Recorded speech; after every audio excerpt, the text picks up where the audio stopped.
Overclocking is a quick and somewhat easy way to squeeze more performance from your rig. Whether you're pushing up your CPU speeds or trying to get every last frame out of your graphics card, overclocking is seen as a way to essentially get free performance from your hard-earned components. So if it's so popular, is it true that you can drastically improve your system performance with a slight overclock? And what benefits do you get for pushing up those gigahertz?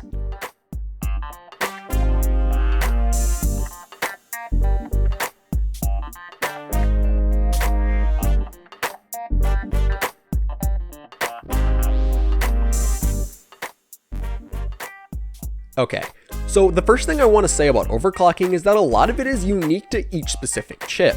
What's referred to as the silicon lottery often dictates how far you can push your components, and that's why not every i7-8700K is able to hit a reliable 5 GHz with just some slight BIOS tweaking. Some chips just might have a slight defect that means they're less efficient, thus the transistors in the die aren't able to be clocked as high.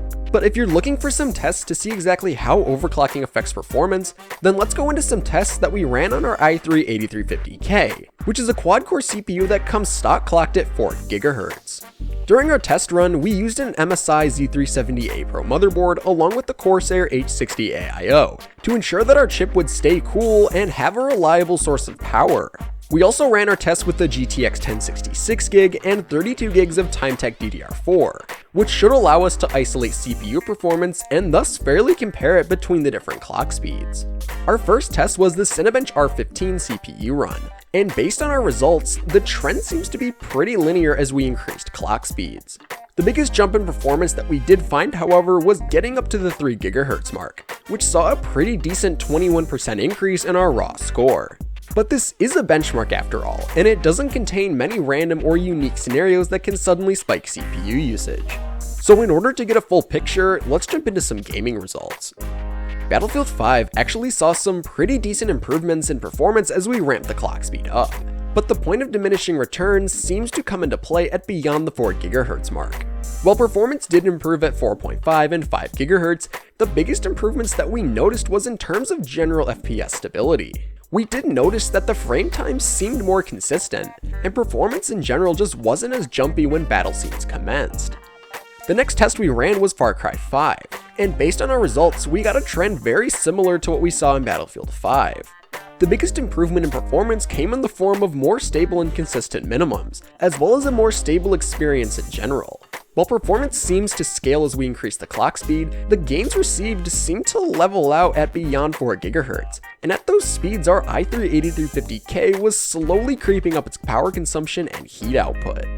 GTA 5 is another rather CPU heavy game, and despite the fact that this game absolutely loves quad-core chips, our data trend was actually more conclusive in this test than it was in our previous 2 games. Once we hit 4 GHz, our average FPS didn't increase, indicating that we've hit a GPU bottleneck, but also showing us that the gains in performance when it comes to overclocking does in fact have a point of diminishing returns. It's like pairing an i7-8700 with the GTX 1650. Sure, your CPU is pretty powerful, and can feed your GPU more than enough information, but it's held back by a component that can't process the same amount of data. At the end of the day, overclocking can really help you, or it can really not do anything at all.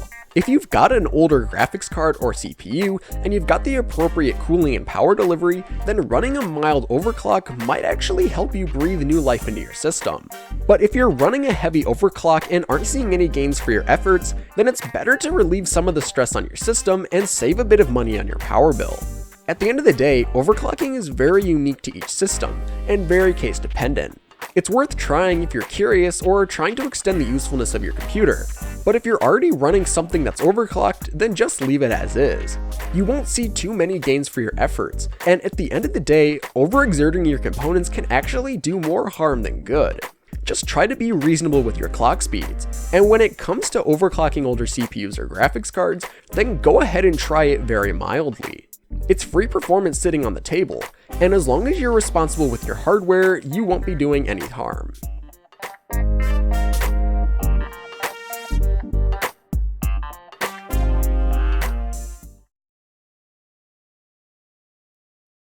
So thank you for watching, and if you enjoyed, don't forget to leave a like and subscribe, and click the bell icon so you'll be notified about all our future uploads. And also tell us, what do you think of overclocking? Do you think we underplayed its value, or do you think that overclocking actually does more harm than good? Tell us what you think. I can't wait to see what you have to say, and I hope you have a fantastic day. So thanks again for watching, and I'll catch you in the next video.